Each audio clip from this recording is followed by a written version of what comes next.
तो फ्रेंड्स, जो पैकिंग और हम लोगों ने जो कोऑर्डिनेशन नंबर के बारे में जो बात की थी, अभी हम उसको इन डिटेल में जानेंगे कि एक्चुअल में पैकिंग किस फॉर्म में होता है। जैसे मैंने आपको बताया 1 डायमेंशनल, 2 डायमेंशनल, 3 डायमेंशनल में होता है, तो वो किस फॉर्म में होता है और इसके साथ साथ में उसका कोऑर्डिनेशन नंबर हम लोग कैसे निकालते हैं।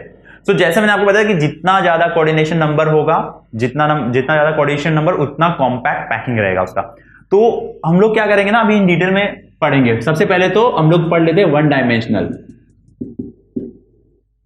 सो 1 डायमेंशनल में एक्चुअली क्या रहता है कि आपको एक स्पेरिकल बॉडीज जो रहती है ना, वो ऐसे ये फॉर्म की रहती है, ऐसे ऐसे एक लाइन में आपको सारे स्पेरिकल्स मिल जाएंगे। ये जो स्फीयर्स है ये हमारे क्या है, एटम्स है। सो ये एक क्या होता है ना, इसको हम लोग, ये एक ही लेयर रहेगा, इसको हम लोग ए दे देते हैं, तो ये एक ही डायमेंशन में रहेगा। आपको जो कंटिन्यूअस मिलेगा, वन आफ्टर वन आफ्टर ये लाइक, अगर आपको समझ लो ये एक पाइप, आपको उसमें एक कंसिडर कर लो, एक पाइप है जिसके अंदर आपने बॉल्स डाल दी है। तो ये जो बॉल्स डाली है ये कैसे हो गया ना, एक ही डायरेक्शन में आ गई है। तो इसको हम लोग, ये जो है ना हमारा, ये 1 डायमेंशनल पैकिंग हो गया। तो ये इसके अंदर हम लोग ने इस लेयर को नाम दे दिया 1 लेयर। अभी इसमें कोऑर्डिनेशन नंबर हम लोग कैसे निकालेंगे। कोऑर्डिनेशन नंबर का अगर आपको डेफिनेशन याद है तो मैंने आपको बताया था कि कोऑर्डिनेशन डिनोट करेंगे कि स्फेरिकल बॉडी के साथ में जो नेबरिंग एटम है कितने टच कर रहे हैं, उसको हम लोग काउंट करेंगे। तो अगर हम लोग ये जो ए लेयर है हमारा 1 डायमेंशन है, इसके अंदर क्या हो रहा है, ये अगर हमारा एटम है तो इसको ये वाला एटम, नेबरिंग एटम टच कर रहा है, ये नेबरिंग एटम टच कर रहा है, राइट। तो इनके बीच में फोर्स ऑफ अट्रैक्शन जो है वो इन दोनों के बीच में है, राइट। तो इनके बीच में हम लोग काउंटिंग करेंगे, तो ये हमारा 1 हो गया, ये 2 हो गया। तो कोऑर्डिनेशन नंबर कितना है इसका, कोऑर्डिनेशन नंबर इसका आ जाएगा हमारा 2। ओके, तो ये पता चल गया 1 डायमेंशन का कितना कोऑर्डिनेशन नंबर रहेगा, 2 रहेगा। अभी हम लोग क्या करेंगे ना, इसका ये हमारा 1 डायमेंशन में अभी हमारा एक लेयर हम लोगों ने देखा, ए लेयर। अभी हम लोग देखेंगे 2 डायमेंशनल।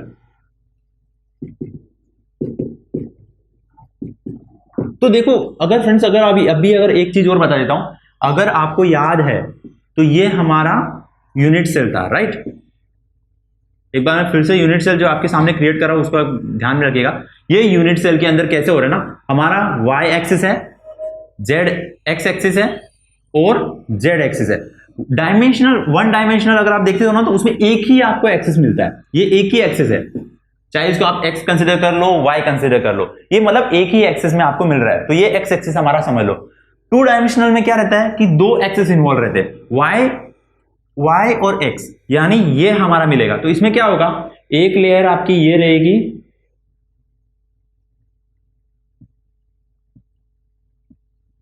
ओके, और दूसरा आपका ये रहेगा।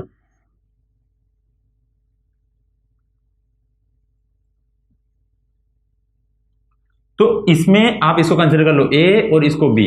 तो यहां पे ना आपको 2 टाइप के 2 डायमेंशनल मिलते हैं। एक रहता है आपका स्क्वायर पैकिंग, ओके। अभी स्क्वायर पैकिंग मैंने क्यों बोला है, इसमें देखो 2 लेयर है, 1 अबोव दूसरा है। तो इसके अंदर क्या हो रहा है ना, ये देखो यहां पे एक पॉइंट ये कंसिडर करें, एक पॉइंट ये कंसिडर करें, एक पॉइंट ये कंसिडर करें, यहां पे देखो स्क्वायर फॉर्म हो रहा है, इसलिए इसको बोलते हैं square packing, 2 dimensional square packing. तो ये स्क्वायर पैकिंग के अंदर अगर आप देखोगे ना, तो इसके अंदर क्या होता है ना, 1 अबो देखो एक लेयर के ऊपर दूसरा लेयर बना हुआ है और सेम है, एक के ऊपर एग्जैक्ट अबो दूसरा आइटम आ रहा है। तो हम लोग क्या करते हैं ना, इसको अगर आपको समझना है तो जस्ट कंसिडर कर लो कि ये आपका एक बॉक्स है, बॉक्स के अंदर आपने लड्डू पैक करने हैं। तो आपने कैसे किया, यहां पे लड्डू रख दिए एक के ऊपर एक। अभी आपके पास एक तो ऑप्शन आता है कि आप इसके एग्जैक्ट ऊपर लड्डू रखें, ठीक है। दूसरा आपके पास ऑप्शन आता है कि ये जो स्पेस है ना, यहां पे आप लड्डू रखें, क्योंकि यहां पे आपका स्पेस बच रहा है। तो यहां पर भी यही है, ये आपकी स्क्वायर पैकिंग होगी। दूसरी जो पैकिंग होगी ना, उसमें क्या होगा, ये जो एटम्स का जो लेयर है उसके जस्ट यहां पे आप एक लेयर मेंशन करोगे, जो डिप्रेशन पॉइंट है ना उसके वहां पर। तो ये आपका हो गया हेक्सागोनल।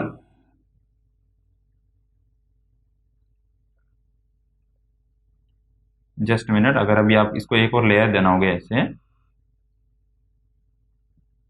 तो यहां पे क्या होता है ना, आपका हेक्सागोनल तैयार हो जाता है, राइट। सो ये आपका हो गया हेक्सागोनल पैकिंग। तो यहां पे हेक्सागोन फॉर्म हो गया। अभी देखो इसका कोऑर्डिनेशन नंबर निकालोगे तो कितना निकलेगा। अभी जस्ट कंसीडर कर लो ये वाला आइटम, यहां पे मैं अभी 3 लेयर्स फॉर्म कर देता हूं, तो ये भी आपका ए लेयर आ गया। ओके, ये आपका ए बी ए, ठीक है ना।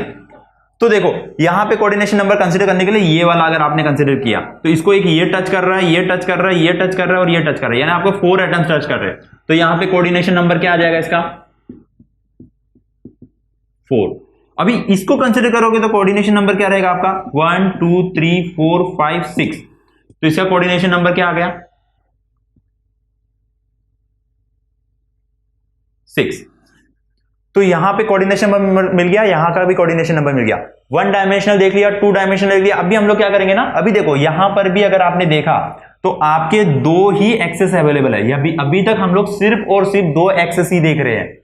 अभी हम क्या करेंगे ना 3 डायमेंशनल पढ़ेंगे। 3 डायमेंशनल के अंदर हम लोग देख लेते हैं कैसे होता है 3 डायमेंशनल। तो 3 डायमेंशनल देखने के लिए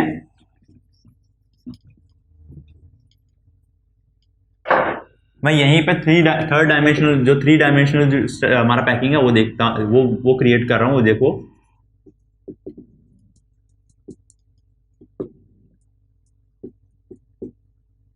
फ्रेंड, सबसे पहले मैं आपको एक चीज बताता हूं कि ये जो चीज है ना 3 डायमेंशनल समझने के लिए आपको आपकी इमेजिनेशन यूज करनी है। इसमें क्या होता है ना, आपको 3 डायमेंशनल कैसे समझना मैं आपको बताता हूं। देखो सबसे पहले 3 डायमेंशनल में क्या होता है, हमें जेड को इन्वॉल्व करना है। मतलब क्या है, हमारी एक तो ये पैकिंग थी, ठीक है, दूसरी ये जो है इसके इधर भी एटम रहेंगे, तो ये 3 डायमेंशनल होगा। अभी इसमें भी ना, इसमें ए बी और सी 3 तरह के पैकिंग आएंगे उसमें। देखो इसको आप कैसे समझ सकते हो, ये एक एटम है, ये दूसरा एटम, ये तीसरा एटम, ये चौथा, ये पांचवा, ये 6। ओके, अभी देखो ये आपका एक लेयर हुआ, उसके ऊपर एक लेयर रहेगा, उसके नीचे भी एक लेयर रहेगा। मतलब इन शॉर्ट अगर इस क्यूब को देखोगे, इसके क्यूब के अंदर देखो ये वाला एक लेयर है, ये हमारा ए कंसिडर कर लो, ये वाला हमारा ए हो गया, ये बी हो गया, ये सी हो गया। अभी इसके इधर देखो, इधर भी ए है। ओके, ये हमारा ए था, यहां पे भी ए आ गया, यहां पे बी सी। तो ये देखो यहां पे अगर आप इसको गौर से अगर आप थोड़ा इमेजिन करोगे ना, तो इसके पीछे भी एक लेयर है, इसके ऊपर भी एक लेयर है, इसके नीचे भी एक लेयर है। तो यहां पे आपको समझ में आना है कि ये हमारी ए लेयर है, ये बी लेयर है, ये सी लेयर है, ठीक है ना। तो ये जो तीनों लेयर के बीच में अभी ये वाला आइटम है, अभी हम लोग इसका कोऑर्डिनेशन नंबर कैसे निकालेंगे, ये इस एटम को अटैच हो रहा है, राइट। एक एटम हो गया, 2 3 4 5 6, और इसके बाद में इसको और अटैच हो रहा है, इसको भी अटैच हो रहा है ना। तो ये हो गया हमारा 7, इसको भी अटैच होगा 8 9 10, यहां पे 11 12, मतलब ये जो है ना, ये बीच वाला जो एटम रहेगा, इसको 12 एटम्स जो है अटैच हो रहे हैं। लेकिन नेबरिंग एटम जो है ना वो 12 है। तो कोऑर्डिनेशन हमारा क्या आ जाएगा 12 आ जाएगा। देखो फ्रेंड्स, इसमें भी 3 डायमेंशनल में भी हमें 2 चीजें मिलेगी। एक तो हमें मिलेगा जो रहेगा हमारा HCP, ये देखो ये जो रहेगा एटम, ठीक है, बीच में जो एटम रहेगा वो 6 एटम्स को ये रहेगा, अटैच रहेगा, राइट। तो वो ऊपर भी रहेगा और नीचे भी रहेगा। तो उसमें हमें 2 चीजें मिलेगी। एक तो हमें हेक्सागोनल मिलेगा, HCP बोलेंगे उसको हम लोग, HCP, और उसके अंदर हमारी लेयर रहेगी ए बी सी, ठीक है। और दूसरा रहेगा हमारा फेस सेंटर। ये देखो फेस सेंटर भी आपको मिल रहा है, यहां पे जो बीच में जो सेंटर एटम है उसको आगे एक फेस एटम भी मिल रहा है, दोनों साइड में फेसेस भी मिलने वाले हैं। तो यहां पे हमें जो मिलता है ना वो एक सिंपल क्यूबिक यूनिट सेल मिलता है, ठीक है ना। यहां पर भी हमें सिंपल क्यूबिक यूनिट सेल मिल सकता है। कब मिलेगा, अगर आप उसको ऐसे देखोगे, ये देखो ये वाला, ये इसके पीछे है। इमेजिनेशन यूज करो फ्रेंड्स, जितना आप इमेजिनेशन यूज करते हो, यहां पे हमें क्यूब मिलेगा, ऐसा एक क्यूब भी फॉर्म होगा। तो वहां पे हमें HCP भी मिलेगा, फेस सेंटर भी मिलेगा। तो इस तरीके से हमें ये 3 डायमेंशनल, 1 डायमेंशनल और 2 डायमेंशनल सभी हमने पैकिंग देख लिया। अभी देखो फ्रेंड्स, यहां पे एक सबसे इंपॉर्टेंट चीज जो रह जाती है, यहां पे आप देख लो स्पेस बच रहा है, एक स्पेस रह जाता है। अगर समझो मेरा ये एक यहाँ पे एटम आया, एक यहाँ पे एटम आया, मैंने एक एटम यहाँ पे भी रख दिया, तो भी यहाँ पे बीच में स्पेस रह रहा है, तो यहाँ पे ना एक स्ट्रक्चर तैयार होता है। ये स्ट्रक्चर हमारा रहेगा, ये देखो ये इस तरीके से एक स्ट्रक्चर तैयार होता है। यहाँ पे बीच में जो एटम रहेगा ये भी बनेगा।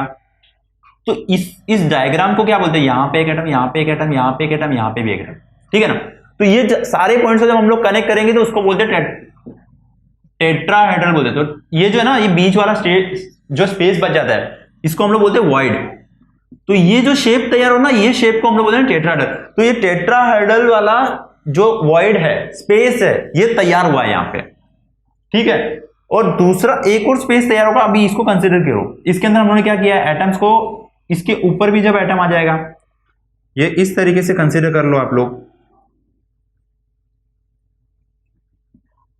अभी यहां पे यहां पे यहां पे और यहां पे एटम आया, मतलब इसका जो स्ट्रक्चर बनता है ना, वो कुछ इस तरीके से बनेगा।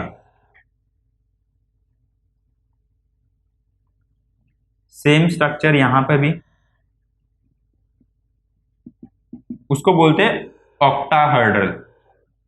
तो ये वाले जो स्पेस रहता है ना, ये स्पेस जो रह जाता है इधर इधर, जो स्पेस रह जाता है, जो है हम लोग जो हेक्सागोनल स्ट्रक्चर तैयार करेंगे वहां पे भी एक वॉइड रह जाती है, खाली जगह रह जाती है। 3 डायमेंशनल में जो 2 डायमेंशन जो खाली जगह रहेगी, उस खाली जगह को वॉइड बोला जाता है। वॉइड क्या रहता है ना फ्रेंड्स, वॉइड जो रहते हैं वो डिक्रीज करते हैं पैकिंग इफिशियंसी को। अभी पैकिंग इफिशियंसी क्या है इन डिटेल हम लोग आगे पढ़ेंगे। तो ये जो वॉइड्स है, ये वॉइड्स हमेशा तैयार रहेंगे, और ये हमारी जो है ना पैकिंग इफिशिएंट, ये हमारी पैकिंग की जो थी, इसके अंदर उन्होंने कोऑर्डिनेशन नंबर भी देख लिए सबके कि कोऑर्डिनेशन नंबर क्या रहेगा। इसका हम लोगों ने निकाल लिया कि हमारे जो 3 डायमेंशन जो पैकिंग रहती है उसमें 12 वॉइड नंबर आपको मिलेंगे, इसमें आपको 6 वॉइड नंबर मिलेंगे, 4 वॉइड नंबर मिलेंगे। ये डिपेंड करेगा कि किस टाइप की पैकिंग है। और इसके साथ में आपको याद रखना कि वॉइड्स कौन कौन से होते हैं, उस वॉइड को कैसे फिलअप, मतलब जनरली हमें पूछा जाता है कि कितने जो वॉइड्स है वो वॉइड्स कौन सा है। तो आपको यहाँ पे ऑक्टाहेड्रल दिखाना है। ऑक्टाहेड्रल को आप कैसे एक्सप्लेन करोगे, आपको क्या करना है कि इस तरीके से एटम दिखाना है। 3 एटम आप नीचे दिखा सकते हो, ये देखो। अगर आप इसको साथ में मर्ज कर दोगे ना, तो यहां पे आपको जो वॉइड मिलेगा वो ऑक्टाहेड्रल वाला वॉइड मिलेगा। और ये वाला जो है आपका HCP का 3 डायमेंशनल स्ट्रक्चर हो गया, ये वाले को अगर आप कंप्लीट मर्ज कर देते हो। और यहाँ पे आपको 2 डायमेंशन मिल गया, यहाँ पे 1 डायमेंशन मिल गया। तो बस आपको ये ध्यान में रखना, वॉइड मैंने आपको एक्सप्लेन कर दिया। खाली जगह जो भी रहेगी पैकिंग के बीच में बचेगी, उसको वॉइड बोला जाता है। और वो वॉइड क्या करता है कि कोऑर्डिनेट, जो हमारी पैकिंग इफिशियंसी रहती है, कितना कॉम्पैक्ट है उसको कम करने वाला जो रीजन रहता है वो वॉइड रहता है, ठीक है। तो ये हम लोग पैकिंग इफिशियंसी, अभी आगे हम देखेंगे कि पैकिंग इफिशियंसी कैसे रहती है।